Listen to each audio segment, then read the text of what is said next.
podríamos confirmar o no confirmar que hay una leyenda negra contra España fundamentalmente en Latinoamérica.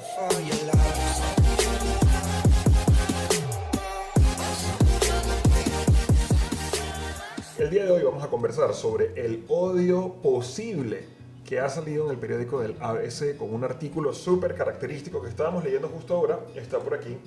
El ABC publicó un artículo que indica: el odio a España se enseña en las escuelas de América. Es del 8 de agosto del 2021, que es para más o menos el momento en el que estamos grabando. Y en esta ocasión, este episodio va a servir posiblemente como una introducción de otros que vamos a hacer. No estoy seguro de que van a ser consecutivos, lo vamos a intentar, pero si no, estate atento porque haremos alguna colección tanto en nuestra plataforma de YouTube como en Spotify para poder unir los episodios que traten de este mismo tema. Y va más o menos de la mano de cuál es el motivo, en caso de que sea cierto, de que en Hispanoamérica o en Latinoamérica se enseña odio hacia España en los colegios. Estoy con mi compañero Gianfranco Cusati y con mi compañero Gustavo Ustache, y en esta ocasión, si les parece, vamos a ir como de adelante hacia atrás. Es decir, vamos a empezar por el hoy. Personalmente yo he visto mucha gente comentando en internet y curiosamente en pocos casos están aquí en España, personas de Venezuela, de Colombia, de Argentina, de México, que dicen que aquí en España se nos maltrata. No, es que allá los latinoamericanos los maltratan o les dicen sudacas o no sé qué o tal. Normalmente suelo preguntarle a esas personas si han tenido alguna experiencia para que me la expliquen, me la cuenten, pero casualmente en la mayoría de los casos no me pasó a mí, pero le pasó al primo del vecino, del cuñado, del hermano. Entonces es como, bueno, eso es lo que te contaron, pero ¿qué hay de realidad? Y en caso de que no haya realidad, ¿cuál es el fin de la persona que pone a rodar semejante historia? Es decir, a día de hoy existen campañas de descrédito y de odio hacia España o no. ¿Creéis? ¿Lo habéis visto? ¿Es algo que se han encontrado por ahí en internet? Sí, indudablemente hay muchas personas que comentan y difunden ese tipo de posiciones, ¿no? Y realmente considero que sí. No sé, o sea, porque cuando hablamos de una campaña es que tiene algún fin, o sea, hay algún autor que ha promovido una acción, pero realmente esto parece un poco más de ideología. Uh-huh. ¿Te lo has encontrado? Sí, he escuchado de personas que hablan y que están transmitiendo ese mensaje. Lamentablemente lo veo como más reciente, porque si nosotros más o menos hacemos, ustedes bueno, son de una segunda generación, yo soy de una generación anterior, en mi generación no se enseñaba tanto el caso en los libros de historia. En las escuelas me refiero, formalmente en la educación, no había tanto esa formación de odio, sino básicamente una información acerca de la conquista, después el proceso de la independencia y aún después de eso, actualmente las relaciones que existen entre los países que fueron colonizados y los países que fueron imperiales con respecto a ellos. Y en mi generación, cuando se estudiaba en libros de historia y de geografía, no había esa connotación tan marcada hacia ese aspecto. No sé en la generación de ustedes. En nuestra generación, estoy tratando de buscar el recuerdo más antiguo que pueda recordar. A mí me viene a la mente tener 7 años o algo así y el 12 de octubre disfrazarnos de indio con la cinta marrón aquí en papel de cualquier calidad, con las dos flechas y plumas. Las dos plumas y un atuendo simulando ser un indio, pero como algo gracioso, divertido, pintórico, positivo. Exacto. Una connotación positiva, no una connotación negativa. A ti te disfrazaban de indio, pero a mí me disfrazaban de realista. De colonizado. A ti te daban el sombrero y te daban la broma y la escopeta de polo negro. No, la realidad es que yo recuerdo que era una fiesta positiva, de verdad que no lo recuerdo como algo negativo. Yo creo que hasta mi generación, que somos los que éramos niños en los 90, todavía hasta esa generación hablamos siempre de Venezuela y hablamos de opiniones personales de cada uno. Claro, nosotros sabemos qué pasaba en Colombia, qué pasaba en México. De hecho, no sabemos qué pasaba fuera de nuestros colegios, hablamos de los nuestros. Para la generación que éramos niños en los 90, recuerdo que nos disfrazábamos de indio, era positivo, nos divertíamos, era algo bonito. ¿Y recuerdas cómo se llamaba ese día? Sí, el Día de la Raza. El Día de la Raza. El Día de la Raza, Día del descubrimiento de América, Día de la conquista, tal. Y el Día de la Hispanidad. Yo me gradué, fíjate, este comentario. Yo me gradué de bachiller en el año 2003. Ya había entrado la nueva ideología política socialista. Tal. Y entre esos cambios, ¿no?, que proponen este sistema socialista era cambiarle el nombre al 12 de octubre. Y de hecho, bueno, las promociones, cuando te gradúas por lo menos en Venezuela, tienen un nombre, tienen un día, tal. Entonces resulta que la mía es la del 12 de octubre. Pero justo ese año, 2003, cambió su nombre a Día de la Resistencia Aborigen. Imagínate. De la resistencia indígena. Entonces tratando de cambiar un poco historia, porque realmente, o sea, estás intentando cambiar la historia, cambiar la percepción de la historia con simplemente un nombre. O sea, no, la historia Sin pasó duda. como pasó. Sin duda, y también ya entrando un poquito más en las connotaciones políticas contemporáneas, ¿no? Después de nuestras experiencias en lo que era la educación, yo creo que a los políticos de Latinoamérica, que por ahí leí que lo correcto sería Hispanoamérica o Iberoamérica, Correcto. les ha convenido siempre la victimización. Eso forma parte de una sociedad subdesarrollada, infantilizada, donde siempre hay que buscar como que un culpable externo que no soy yo. Entonces, naturalmente, pues nuestros gobernantes dijeron, bueno, no son ustedes como pueblo, pero tampoco soy yo como gobernante. Yo les voy a decir de quién es culpa todo esto, ¿no? Entonces, ha convenido a nivel político echarle valga la aclaratoria de que una estrategia 1.0 política histórica siempre ha sido echar la culpa al otro país. Esa es la básica, ¿no? Recuerdo que en los males de Venezuela había gente que le echaba la culpa a los colombianos le echaban la culpa a los venezolanos, o los panameños a los venezolanos. O sea, siempre en España la culpa es de los franceses o de los portugueses, y siempre tal. Pero en esta ocasión, más aún, yo creo que políticamente ha convenido como inculcar a la gente de que no, todos nuestros problemas fueron esta situación. ¿Cómo lo ves? Bueno, básicamente no comparto para nada eso. De la misma manera que no comparto aquí, e incluso de la misma manera que no comparto los gobiernos que llegan y le echan la culpa al gobierno anterior de cualquier problema que surja. Porque tenemos casos y ejemplos, verbo y gracia del caso de Venezuela, 20 años con un mismo gobierno, un mismo sistema, y todavía siguen hablando de la culpa de la Cuarta República en algunas cosas. Eso no tiene sentido.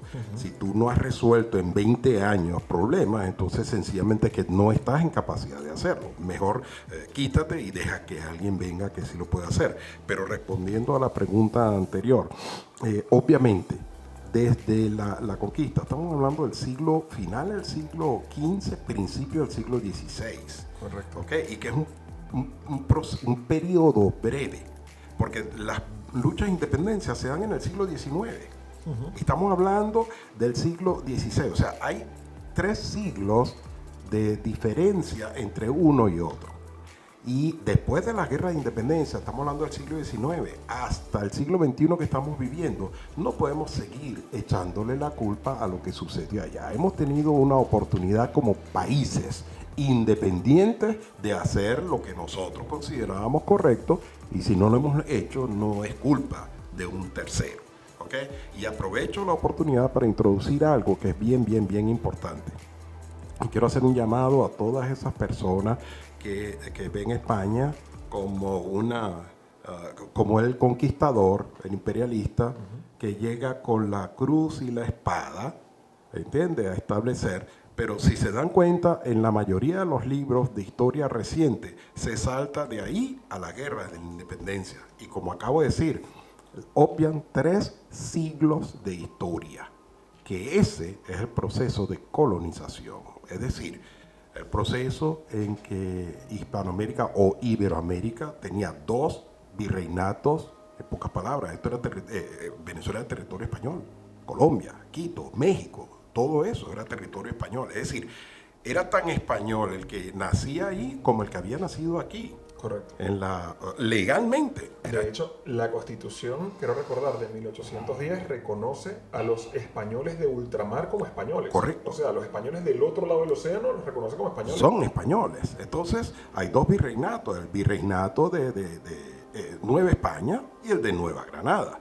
Entonces el de Nueva España está en el norte, que era todo lo que abarcaba México y todo hacia Centroamérica, y el de Nueva Granada, que abarcaba gran parte de lo que era Sudamérica. Había otros dos más, que era Perú y el de Río de Plata. Está bien, pero estamos hablando de 4 virreinatos en los cuales se convivía con leyes, con los españoles, con la producción. Se aprendieron métodos de producción donde realmente la extracción de materia prima, metales preciosos y todo eso, obviamente era para España porque era territorio español, pero son actividades que realmente se estaban ejecutando. No se puede pensar que era solamente una esclavitud y uno de estos. No, era una convivencia que existía. ¿Okay? Y otro punto que para mí es muy importante, y creo que es fundamental cuando estamos analizando aún el proceso de conquista, es que no se pueden juzgar con contextos actuales hechos sucedidos en tiempos pasados. No podemos, o sea, tenemos que juzgar con el contexto que había en el momento y para poder tener una idea, porque es absurdo juzgar ahorita en un contexto que es completamente distinto, leyes de hoy. Exacto, a una situación que pasaba en el pasado. Y algo que quiero dejar bien claro para las personas que creen, no, es que la tenían cogida contra los indios y los negros, no, porque quiero llevarlo aún más atrás, a siglos anteriores, cuando los vikingos estaban conquistando, o el caso que mencionó Jan también, de los mongoles, de Genghis Khan, que conquistaban media parte. Ahí no había indios, ahí no había negros, era Europa, y sencillamente estos tipos eran bárbaros y mataban a un montón de gente. Donde conquistaban, mataban al poco de gente que encontraban. Entonces, es que no existía otro crecimiento económico que no era ese. Exacto, sencillamente era la conquista. Ese era trabajar, era salir a trabajar, conquistar. Exacto, lo que hoy en día se utiliza por otros medios, imperialismo, mercado, yo no sé qué broma, ventaja competitiva y todo eso, en aquel entonces era así. Entonces, por favor, seamos un poquito más conscientes y entendamos amplios el contexto en el cual se estaba realizando eso. No es que estoy justificando, porque ya van a salir por ahí unos cuantos internautas que yo estoy justificando esto y lo otro. No. Estoy explicando que tenemos que meternos en el contexto que existía en la época para poder tener una opinión bastante cierta acerca de lo que está pasando. Y otra cosita que sí quiero aprovechar, decir, no lo dije en el momento que estaba Jan hablando, pero de todos esos nombres que se le ha dado al 12 de octubre, ya yo estando en la universidad, estoy hablando de los años 90 y tal y cual, el término que más me gustó, y lamento que no haya sido el que haya trascendido para llamar el 12 de octubre, fue el de encuentro de dos mundos. Yo creo que ese es el que ilustra mejor qué es lo que sucedió en el 12 de octubre. Dos mundos se encontraron, diferentes, y cada uno aprendió del otro. Sin duda.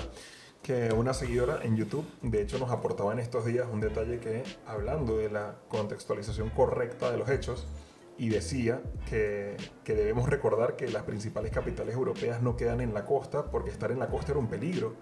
Es decir, a día de hoy es un lujo, un placer, un gusto tener tu casa en la playa. En el pasado eso era sinónimo de muerte. O sea, por la noche llegaban los piratas y te comían vivo a ti, a tus hijos, y prendían fuego a tu casa. O sea, la connotación favorable, positiva, de lujo que tiene hoy, yo tengo una casa en la playa, no sé qué. Eso en el pasado, estás loco.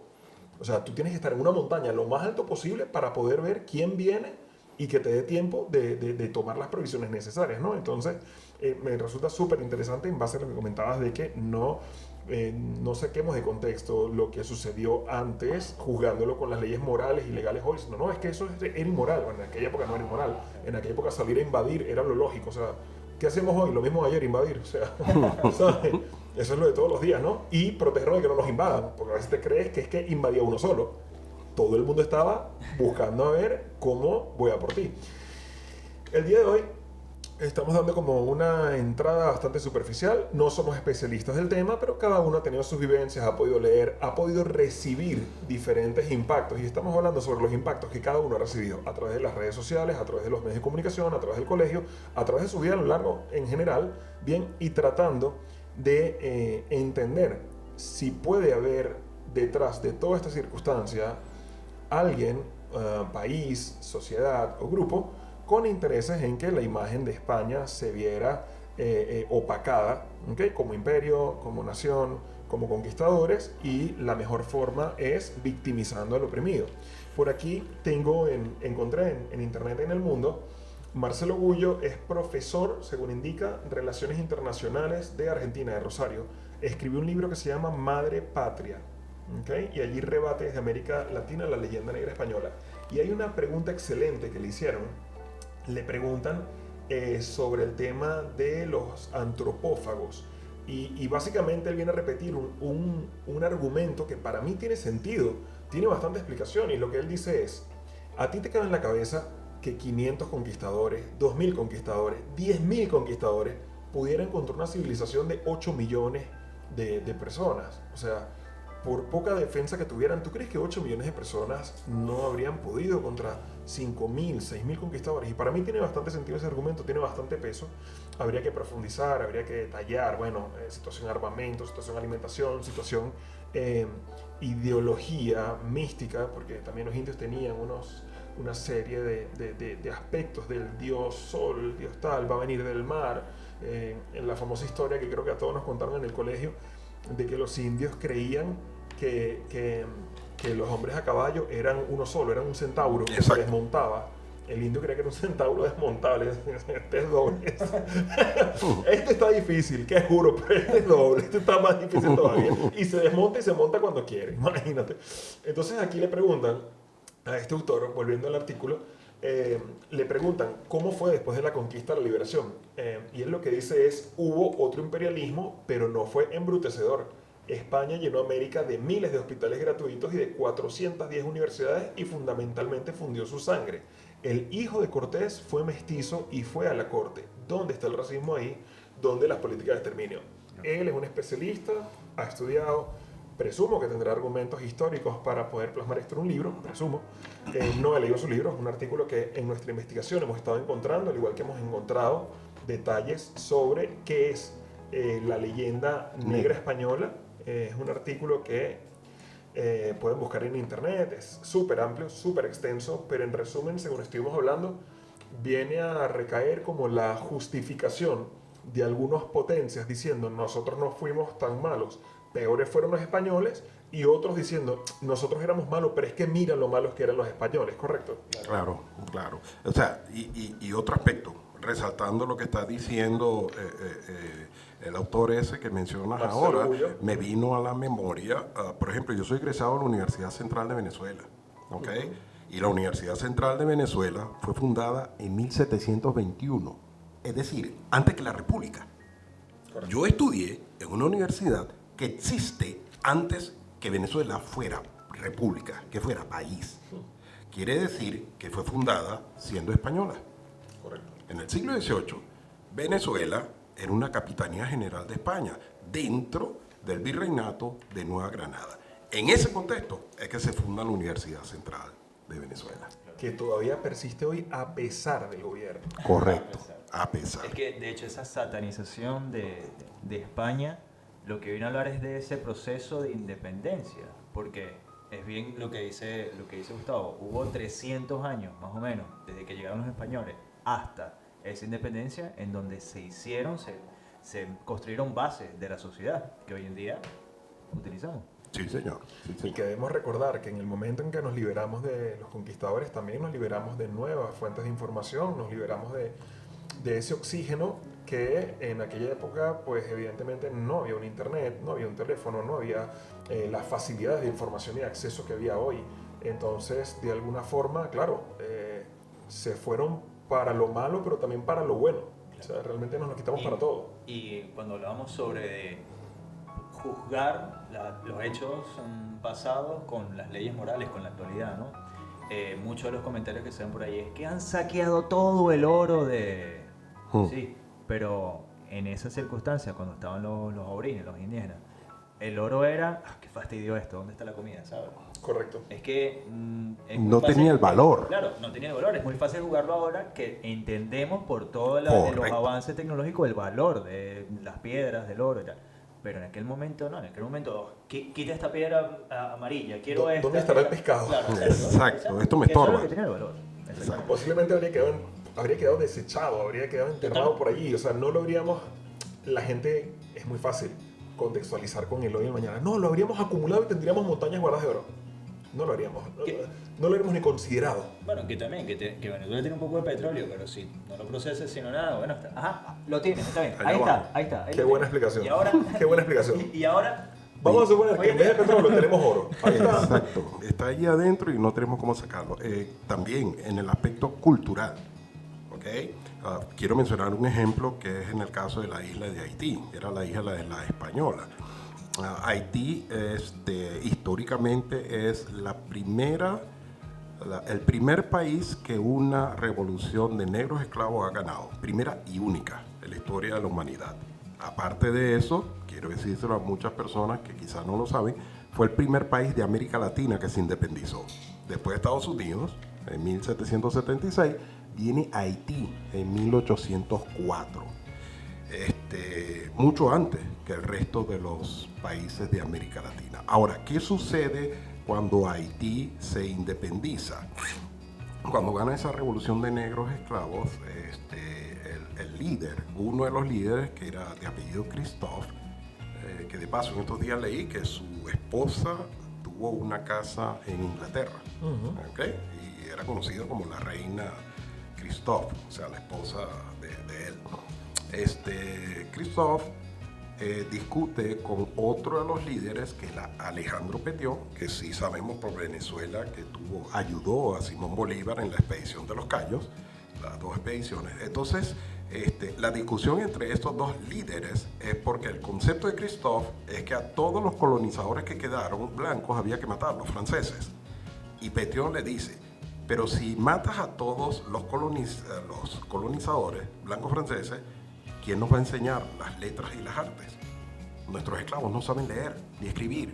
Necesitamos de ellos para que nos enseñen. Y bueno, la solución que encontraron fue que Christophe dividió la isla en norte y sur y dijo, bueno, yo me voy al norte y tú te quedas en el sur con los blancos. Por eso durante mucho tiempo, ya hoy en día no, pero durante mucho tiempo, incluso siglo XIX y principio del siglo XX, había una gran demarcación en cuanto a los habitantes del norte y del sur de Haití. Los nortes normalmente son personas de piel oscura, negros, y los del sur eran personas blancas de cabello prácticamente rubios. ¿Ok? Tenemos ejemplos, incluso Gabriel también sabe que son ejemplos familiares. O sea, la gente del sur, muy, muy, muy blanco, y la gente del norte de Haití, muy, muy de color. Qué curioso que estamos haciendo ese apunte desde la fecha del descubrimiento hasta las fechas de independencia, que, como sabemos, bueno, en Hispanoamérica fueron más o menos correlativas y similares por el hecho de Simón Bolívar. Por allí alguna persona apuntó también en esta búsqueda que realicé sobre este tema y decía, si los españoles hubiesen arrasado de tal forma como se presume que ocurrió, no quedarían tantísimos nativos en los países andinos como Bolivia, Ecuador, Perú, el mismo Chile, Paraguay. Créanme, 300 años era tiempo para arrasarlos a todos. Correcto. Era tiempo de sobra para, arrasarlos completamente. Sin embargo, no. Y creo que era la filosofía de conquista de la época, llegar y arrasar, porque quiero extender yo, y no sé si más bien arrasaban eran niños, varones y niños y tal, se quedaban con las mujeres. En esa filosofía de conquista vikinga, mongola, lo que sea. Pero sí, realmente yo creo que como otros sí les pudo haber pasado más al norte, ¿no? Sí, Correcto. como sí pasó y que hubo mucho de eso, y como decía un profesor mío en la universidad, decía, no dejaron a un aborigen ni de muestra. Decía, o sea, para que quedara en muestra. De testigo de cómo era la cuestión, ¿no? ¿Cuánto medían? Exacto. Sí, la verdad es que este es un tema bastante complejo. Evidentemente no es un tema de un solo día, es un tema de varios días. Voy a intentar hacerme con gente que está estudiando el tema. Hay un movimiento grandísimo en internet. Me dio curiosidad, pero en estos días encontré incluso un grupo en Puerto Rico que los tipos dicen la fuerza hispana tiene que volver a unirse, los países hispanos tienen que volver a cooperar, colaborar, tienen que volver a ser una nación y tienen que volver a ser de peso en el mundo, ¿no? Yo siempre lo comento en alguna reunión, alguna consulta con un cliente, les digo, qué lástima que hablamos el segundo idioma más hablado del mundo y no se nota. Claro. Qué lástima, ¿no? Somos el segundo idioma que más personas hablan en todo el mundo y no tenemos el peso. Los hispanohablantes no tenemos el peso. Atribuimos el peso a los asiáticos, a los anglos, y nosotros somos como por ahí, como un residuo que para nada, me refiero a nivel numérico, lo somos. Tenemos mucho peso y sin embargo no hacemos valer nuestro peso. ¿No? Y hay que acordarse de algo bien importante. Un país como Estados Unidos es el segundo país del mundo con mayor número de hispanohablantes. Del mundo. Del mundo. El primero es México. El segundo país que tiene más hispanohablantes en el mundo es Estados Unidos. Qué fuerte, muy bestia. Entonces, este tema, yo creo que vamos a deleitarnos un poquito con esta sabandija. Vamos a recordarle cuando respiraba. El tipo se dedicaba en los programas a difamar. Vamos a ver si se puede escuchar. Disculpen si se oye un poco con eco, pero es que es lo mejor que hemos podido hacer hoy. En primer lugar, yo le dije, consíguete unos libros de esos viejos. Fíjense. Porque algunos han dicho, no, que van a hacer unos manuales, sí. Unos textos, vamos a hacer unos textos oficiales y debe regirse por ahí la educación, por los textos oficiales. Y quien no recuerda eso cuando uno estudiaba en secundaria, que había textos oficiales, ¿no? Eso ocurrió aquí. Aquí está un ejemplo, miren. Dale la cámara, muchachos. Nociones elementales y ejercicios prácticos. Según los programas oficiales del Ministerio de Educación 1971. Estaba yo saliendo de bachillerato ese año. Aquí está justificando que está preparando a la gente para que sepan que va a retirar todos los libros de historia, que los van a reeditar y los van a volver a lanzar. Sí, y lo van a cambiar, van a cambiar el contenido. Justificando que eso ya se hacía. Sí. Pero es que existía un organismo independiente que lo revisaba y lo aprobaba y tal. Y un compendio de recopilación de data que participaba España y Latinoamérica también, porque no recuerdo el nombre ahora, pero había una editorial gigantesca española que tenía presencia en Latinoamérica y naturalmente tú veías el libro, volteabas y todos los que habían participado, y no todos eran españoles. Claro. O sea, habían historiadores también locales. ¿Okay? Otro día cuando desarrollemos un poco más, hablaremos también de qué es lo que se nos ha vendido de la figura de Bolívar, porque también hemos asumido como cierto y correcto todo lo que nos han dicho, pero oye, a lo mejor no todo lo que nos han dicho de Bolívar era verdad. Y lo hemos visto en las películas que han sacado, las películas sobre Simón Bolívar, han buscado información para actualizarlo lo más posible. Y películas que hemos visto sobre el Libertador realmente nos dan una visión un poco más actualizada. Le quitan un poco de eso, del endiosamiento que siempre nos enseñaron de niños y todo eso, y lo han humanizado un poco más y lo han puesto dentro de un contexto más cercano. Sí, porque hay cosas que hay que explicar un poco mejor, o por lo menos yo necesito que me la expliquen un poco mejor, como por ejemplo cuál era el atractivo que supuestamente llevó a Simón Bolívar a presenciar la coronación de Napoleón como emperador, y tenía muy buena relación con Napoleón, y había ¿qué compartían? ¿Qué podía unirles? ¿Qué había allí que interesara tanto? ¿No? Y también había muchos viajes. Yo creo que hay mucho que podemos aprender allí. Voy a estar atento a ver si quieren participar con nosotros en el podcast o este movimiento de hispano, recuperación del imperio hispano y demás, porque creo que va a ser bien interesante que alguien que no solamente como nosotros, que hablamos de nuestras propias vivencias, sino que se ha metido en el tema porque, oye, le gusta su afición o se dedica a ello, pueda también sumar como esos tintes que también, ojo, van a ser los que él ha encontrado o ella, pero también habrá que ver cuáles son esas fuentes. En definitiva, aquí está la pila de borregos. Los masacraron. Escuchando. Creo que vinieron a enseñarlos y a civilizarlos. Los masacraron, compadre. Los acabaron casi. ¿Quiénes? Los españoles. Los españoles. Perdón. Masacraron. Está diciendo, los masacraron, los erradicaron, ¿no es tal? Perdón. Mira cuántos negros o indios o mestizos ves en esta audiencia. Todo. Puro español aquí. Este es mezclado. Aquí lo que hay es puro.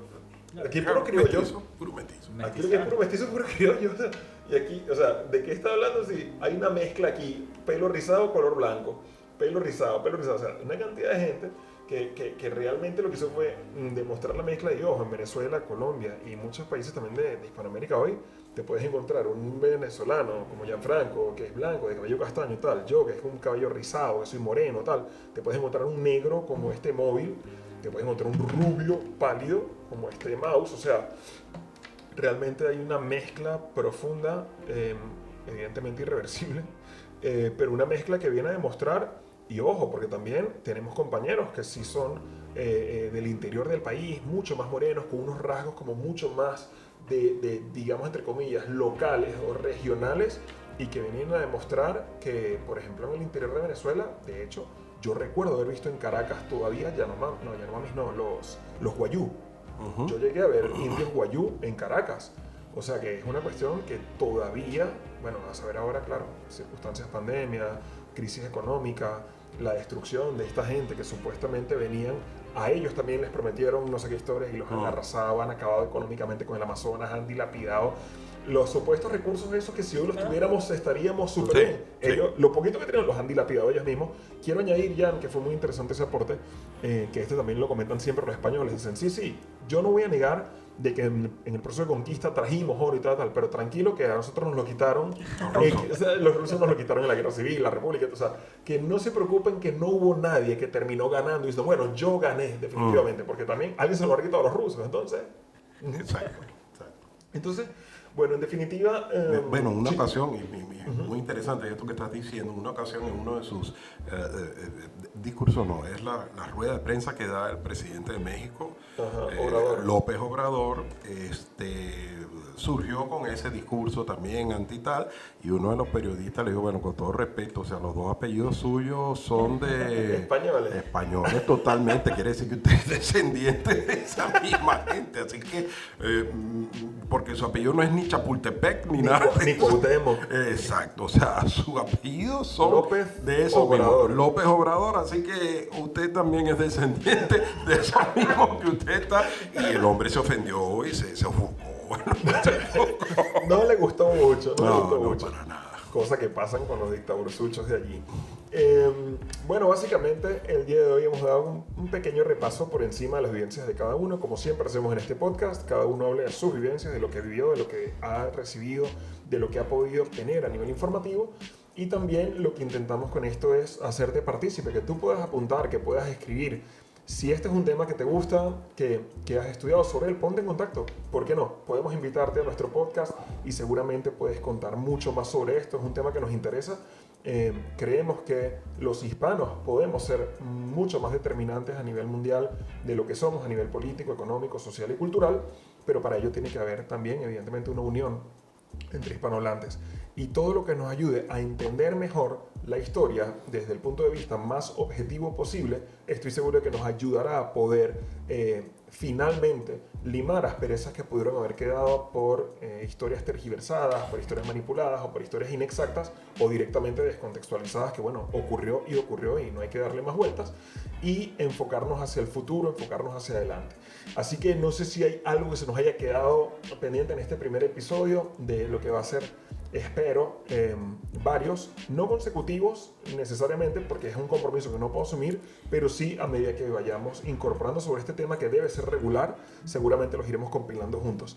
Quiero recordarte que puedes acompañarnos en YouTube, puedes acompañarnos en Spotify y en las demás plataformas de podcast, y recordarte que los miércoles hacemos un live en Instagram. Si tienes alguna pregunta, déjala por aquí debajo. Si podemos ayudarte en algo relacionado con España a nivel de vida y negocios, envíanos un mensaje privado por la red social que prefieras. Búscanos como @coinaguirre. El día de hoy estamos pasando por una ola de calor espectacular aquí en Madrid y decidimos quedarnos en nuestra oficina. 39 grados, no, mira, aquí está. 39 grados y soleado. O sea, para que sepan que aparte todavía se puede poner mejor. Decidimos quedarnos dentro de la oficina y grabar. Discúlpanos si ha habido un poquito de eco. Trabajaremos en la acústica también de nuestra sala. Y esperamos haberte aportado un rato de acompañamiento. Si has estado trabajando, si has estado leyendo, estudiando, viendo internet, cocinando, bañándote, corriendo, haciendo ejercicio, esperamos que haya sido un acompañamiento ameno y agradable para ti. Y ya sabes, para quejarte, justo debajo, ahí tienes, hay gente que directamente siempre está diciendo, es que esto no es así. Recuerden, son nuestras vivencias, las compartimos aquí amablemente y con mucho interés, y agradecemos que nos acompañes hasta aquí. Nos vemos en el próximo episodio. Saludos.